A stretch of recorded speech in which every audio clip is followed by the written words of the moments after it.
بالله من الشيطان الرجيم بسم الله الرحمن الرحيم رب اشرح لي صدري ويسر لي أمري واحلل عقدة من لساني يفقهوا قولي. الحمد لله وكفى والصلاة والسلام على سيد الأنبياء محمد المصطفى وعلى آلہ وأصحابہ نجوم الہدى وأولیاء امتہ وعلماء ملتہ برر التقى. اما بعد فأعوذ باللہ من الشیطان الرجیم بسم اللہ الرحمن الرحیم. وسارعوا إلى مغفرة من ربكم وجنة عرضها السماوات والأرض أعدت للمتقين. آمنت بالله صدق الله مولانا العظيم. إن الله وملائكته يصلون على النبي يا أيها الذين آمنوا صلوا عليه وسلموا تسليما. اللهم صل على محمد النبي عدد من صلى عليه من خلقك وصل على محمد النبي كما ينبغي لنا أن نصلي عليه وصل على محمد النبي كما أمرتنا أن نصلي عليه. حضرت امام محمد بن محمد غزالی رحمۃ اللہ تعالی علیہ مکاشفۃ القلوب میں نقل کرتے ہیں، ایک عورت حضرت سیدنا حسن بصری رحمۃ اللہ تعالی علیہ کے پاس آتی ہے. وہ یاد رکھیے حضرت سیدنا حسن بصری تعابی ہیں اور بعض کے نزدیک خیر التابعین ہیں، تعابین میں سے سب سے افضل. بعض کے نزدیک حضرت ویس کرنی ہے اور بعض کے نزدیک حضرت حسن بصری ہیں. تو ان کے پاس آ کے عرض گزار ہوتی ہے کہ حضور میری ایک بچی جوان اس کا وصال ہو گیا، میں اس سے بڑی محبت کرتی تھی، اب میں چاہتی ہوں کہ دیکھ لوں کہ اس کے اگلے جہان میں اس کے ساتھ کیا معاملات ہوتے ہیں تاکہ میرے دل کو ذرا سکون ہو جائے. تو حضرت نے اسے کوئی وظیفہ دیا، کچھ چیز پڑھنے کو بتائی اور اس نے وہ جا کے رات کو پڑھی. جب اس نے پڑھی تو رات کو وہ جو بیٹی اس کی فوت ہو گئی تھی اس کو خواب میں دیکھا، اور جب خواب میں دیکھا تو اس کی کیفیت یعنی کہ اس بچی کی کیفیت بہت بری تھی، یعنی کہ جہنمی لباس تھا اس پر اور ہاتھوں اور پاؤں میں آگ کی بیڑیاں تھیں. اور جب وہ بیدار ہوئی تو ماں ہوتی ہے، اس کی بڑی کیفیت عجیب ہو گئی اور پھر وہ روتی روتی حسن بصری رحمۃ اللہ کے پاس دوبارہ گئی. بہرحال آپ نے کہا اس کے لیے دعا کرو کہ اللہ اس کی مغفرت فرمائے اور اس کے جو مسائل ہیں اور مشکلات ہیں اللہ ان کو آسان کرے. وقت گزرتا رہا. ایک مرتبہ امام غزالی فرماتے ہیں حسن بصری رحمۃ اللہ تعالی علیہ کو بچی خواب میں آتی ہے اور آ کے عرض کرتی حضور آپ نے مجھے پہچانا ہے، اور اس بچی کے لباس بڑا اچھا خوشنما اور بڑی اچھی حالت میں. تو حضرت نے کہا میں تو بیٹی تجھ کو نہیں پہچانتا. تو اس نے کہا کہ حضور میں وہی ہوں جس کی ماں آپ کے پاس آئی تھی اور اس نے کہا تھا کہ وہ خواب میں مجھے دیکھنا چاہتی ہے. تو حضرت نے فرمایا کہ اس نے تو کہا تھا تیرے حالات اچھے نہیں ہیں اور تو عذاب میں ہے اور مشکل میں ہے، لیکن تو بڑے اچھے حالات میں ہے، حالت میں ہے. تو اس نے کہا حضرت واقعہ یہ ہوا، واقعی میں اس وقت عذاب میں تھی جب میری والدہ نے مجھ کو خواب میں دیکھا تھا، پر ہم پہ کرم ایسے ہوا کہ ایک مرد صالح نیک شخص ہمارے قبرستان کے پاس سے گزرا. جب وہ قبرستان کے پاس سے گزرا تو اس نے ایک مرتبہ آقا کریم رؤوف الرحیم صلی اللہ علیہ وآلہ وسلم پر درود پڑھا. تو اس درود پڑھنے کی برکت سے اللہ رب العزت نے اس قبرستان کے 500 مردوں کو عذاب سے نجات عطا کر دی. سبحان اللہ سبحان اللہ. تو ان میں بھی شامل تھی. تو امام غزالی یہ بات نقل کرنے کے بعد مکاشفۃ القلوب میں لکھتے ہیں کہ ایک مرد صالح ایک مرتبہ درود پڑھے تو 500 مردوں سے عذاب ڈل جائے تو اس عاشق رسول کا کیا عالم ہوگا جو 40 50 60 سال آقا کریم رؤوف الرحیم صلی اللہ علیہ وآلہ وسلم کو درود و سلام کے یہ نذرانے یہ تحفے بھیجتا رہا ہو. سبحان اللہ سبحان اللہ. تو اس لیے اور یہاں پہ مسئلے کے طور پہ بتاتا چلوں کیونکہ ہم مسلمان ہیں اور شرعی اعتبار سے بھی مسئلے میں پتہ ہونا چاہیے. دعائے مغفرت یا ایصال ثواب یہ صرف مسلمان کے لیے خاص ہے، یاد رکھیے. آپ یہ نہ دیکھیں کہ غیر مسلم کا قبرستان ہے تو آپ وہاں درود شریف پڑھ رہے ہوں اور وہاں دعائے مغفرت کر رہے ہوں. یاد رکھیے غیر مسلم جس کا پتہ ہو کہ وہ ایمان پر گیا نہیں ہے اس کے لیے دعائے مغفرت کرنا حرام اور بعض واقعوں پر کفر تک ہے کہ اس کو پتہ ہے کہ اس کی مغفرت نہیں ہونی پھر بھی دعا کرنا بھی اللہ اس کو معاف فرما دے. یہ اللہ کے فیصلے ہیں، میرے اور آپ کے فیصلے نہیں ہیں. تو بہرحال اس سے درود پاک کی اتنی بڑی فضیلت پتہ چلی ہے تو اس لیے ہمیں بھی چاہیے کہ اپنے دن رات کو آقا کریم صلی اللہ علیہ وآلہ وسلم پر درود و سلام پڑھ کر ان کو جگمگائیں. جو آیت کریمہ میں نے آپ کے سامنے تلاوت کی ہے اپنے موضوع کے ساتھ ریلیٹڈ ہونے کے لیے اس کا ترجمہ سماعت کر لیجئے، پھر اپنے موضوع کی طرف میں آتا ہوں. اللہ رب العزت نے فرمایا وسارعوا، جلدی کرو، موو فاسٹ ہو، جلدی کرو. کس طرف رب کریم جلدی کریں؟ الی مغفرۃ من ربکم، رب کے پاس جو مغفرت ہے اس کی طرف جلدی کرو. ویسے تو ہم کہتے ہیں کہ جلدی کے کام، ایک مقولہ مشہور ہے کہ شیطان کے کام ہوتے ہیں جلدی جلدی کرتے ہیں، وہ بات صحیح بات بھی ہے ایک طرح سے، لیکن بعض کام ایسے ہیں کہ جن میں جلدی کرنی چاہیے شرعی اعتبار سے بھی.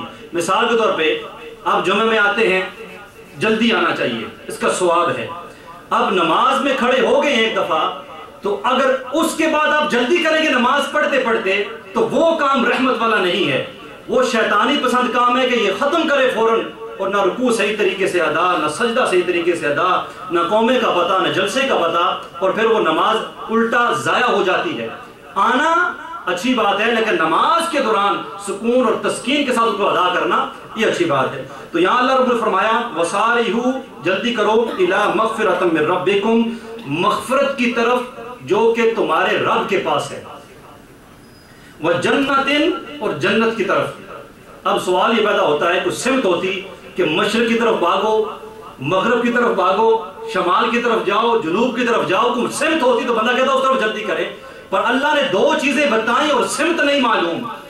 یہی میرا موضوع ہے، یہ موضوع نقطہ آپ یاد رکھیے گا.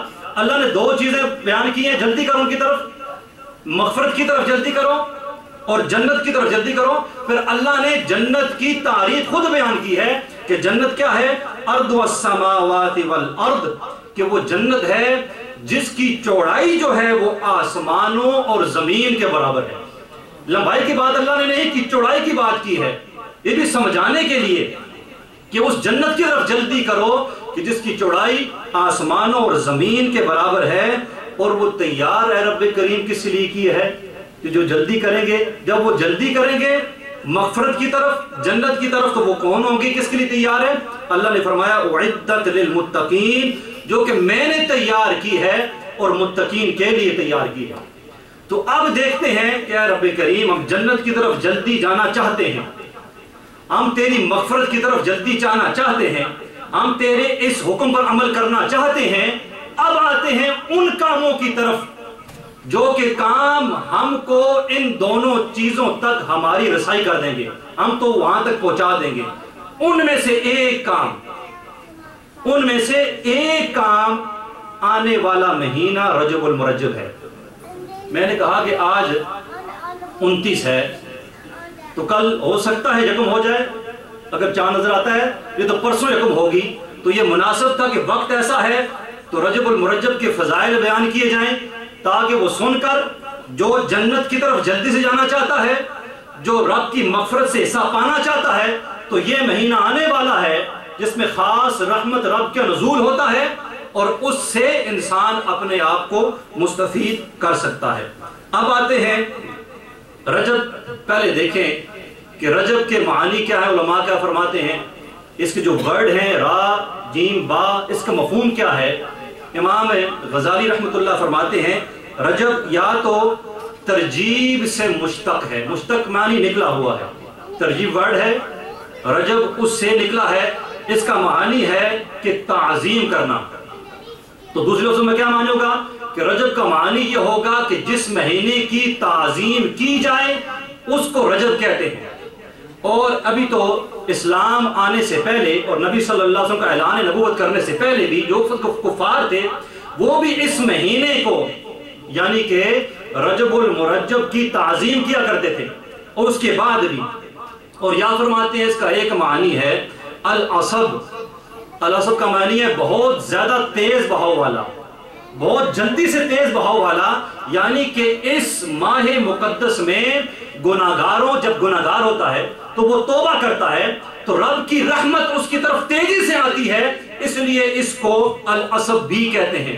اور پھر فرماتے ہیں اس کو ایک نام اس کا العصم بھی ہے, یعنی کہ خوب بہرا, جو بہت زیادہ بہرا ہو اور اس کو العصب کہتے ہیں.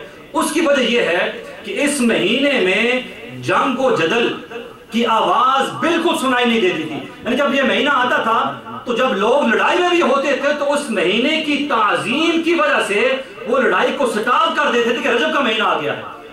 تو اب دیکھتے ہیں اپنے موضوع کو آگے بڑھانے سے پہلے اور ایک اور روایت رجب کے حوالے سے بیان کرنے سے پہلے رب تعالیٰ نے جو قرآن مجید فرقان حمید میں یہ جو اسلامی مہینے ہیں پر اب مشکل یہ ہے کہ ہم نے جہاں بہت ساری چیزیں چھوڑی ہیں وہاں پر مسلمانوں نے اسلامی مہینوں کی یہ تعداد اور نام, ایک بڑی ساری محفل ہونا تو اسے کہیں کہ اسلامی مہینے کی آج تاریخ کیا ہے, تو اگر 1000 کا مجمع ہو تو مشکل سے 10 بندے ہوں گے جو کہیں گے آج اسلامی مہینے کی یہ تاریخ ہے. یہ ہماری میں کہتا ہوں مسلمانوں کی اپنی حالت ہے. اپنی رسی کو ہم نے چھوڑ دیا اور دوسروں کی رسی کو ہم نے دونوں ہاتھوں سے نہیں بلکہ دونوں پاؤں سے بھی پکڑ لیا ہے, اور اب ہم چلنا چاہتے ہیں رب کی طرف. تو ہمارے ہاتھ بھی مصروف ہیں اوروں کی رسی میں, ہمارے پاؤں بھی مصروف ہے اس پر چلنے کے لیے, اور خواہش ہے مغفرت کی طرف چلیں, ہماری خواہش ہے جنت کی طرف جائیں.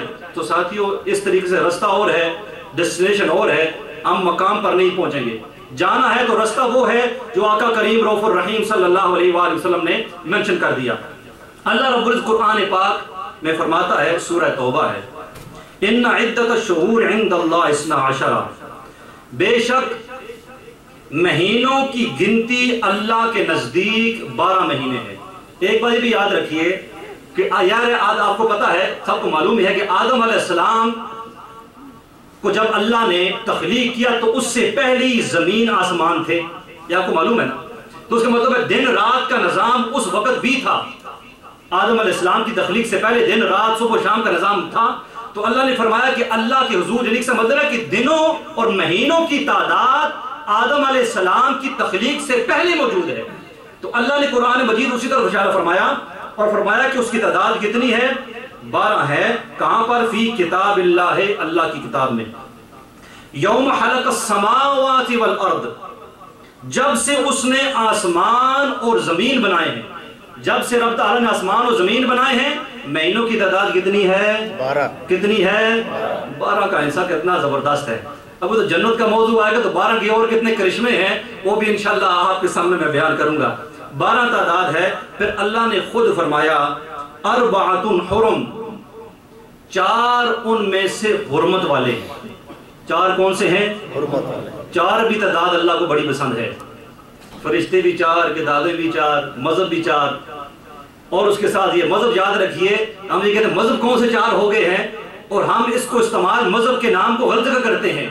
آپ کو یاد ہوگا یہاں کوکب نورانی صاحب آئے تھے دعوت برکات القدسیہ, تو انہوں نے کہا تھا کہ یہ ہمارا اسلام ہے, یہ مذہب نہیں ہے, دین ہے. یاد رکھیے ان الدین عند اللہ الاسلام, اللہ کے ہاں جو دین ہے وہ اسلام ہے. مذہب 4 ہیں اس کی آگے, حنفی, شافعی, مالکی اور حنبلی, اور مسلک سب کا ایک ہے یعنی کہ اہل سنت والجماعت. ان 4 کا یاد رکھیے. تو یہ 3 چیزیں ہیں, دین, مذہب اور مسلک. سمجھ آئی کہ نہیں؟ اس لیے بھی ہمیں پتہ ہونا چاہیے ان چیزوں کے بارے میں. تو اللہ نے فرمایا 4 حرمت والے ہیں. اب یہ 4 کون کون سے ہیں؟ یہاں پر مفسرین فرماتے ہیں 1 مہینہ جدا ہے اور 3 مہینے متصل ہیں. ذی القعدہ, ذی الحج اور محرم, یہ 3 مہینے جو ہیں یہ متصل ساتھ ساتھ ہیں اور یہ تینوں حرمت والے مہینے ہیں. اور چوتھا مہینہ جو حرمت والا ہے وہ وہی مہینہ ہے جو آنے والا ہے یعنی کہ رجب المرجب. تو یہ اللہ نے فرمایا کہ 4 مہینے حرمت والے ہیں. پھر اللہ نے فرمایا فلا ذالک الدین القیم, اور یہ دین یہ سیدھا دین ہے، یہاں پر اللہ فرمائے سیدھا دین ہے، فلا تظلموا فیہن انفسکم، اور ان مہینوں میں اپنی جان پر ظلم نہ کرو۔ اب ظلم تو یاد رکھیے ہر وقت ظلم ہے، چاہے وہ محرم ہو، چاہے وہ رمضان ہو، چاہے وہ ربیع الاول ہو، ربیع الثانی ہو، جمادی الاول ہو، جمادی الثانی ہو، یا اس کے بعد شعبان ہے وہ ہو، لیکن اللہ نے کہا خصوصی طور پر، یعنی کہ سب میں ظلم ناجائز ہے اور حرام ہے، لیکن خصوصیت طور پر کیونکہ ان کی 4 کی حرمت اللہ نے خود بیان کی ہے، خصوصیت میں فرمایا مفسرین کرام نے ان 4 مہینوں میں گناہ نہ کرو۔ گناہ ہر وقت گناہ ہے، لیکن خصوصیت کے ساتھ کوشش کر کے نہ کرو، یا دوسروں پر ظلم نہ کرو۔ ایک مفہوم اس کا معانی مفسرین نے یہ بھی فرمایا کہ دوسرے لوگوں پر ان مہینوں میں اللہ نے آگے فرمایا وَلَا تُظْلِمُوا فِيهِنَّ أَنفُسَكُمْ وَقَاتِلُوا الْمُشْرِكِينَ كَافَّةً كَمَا يُقَاتِلُونَ كَافَّةً، اور مشرکوں سے ہر وقت لڑو جیسا وہ تم سے ہر وقت لڑتے ہیں، وَاعْلَمُوا أَنَّ اللَّهَ مَعَ الْمُتَّقِينَ، اور جان لو کہ اللہ پرہیزگاروں کے ساتھ ہے۔ سبحان اللہ۔ تو اب کیونکہ یہ بھی ساتھ آیت تھی تو رجب المرجب کے حوالے سے میں نے کہا کہ یہ بھی آپ کے سامنے رجب کی فضیلتیں بیان کرنے سے پہلے بیان کی جائیں۔ اب آتے ہیں پہلی روایت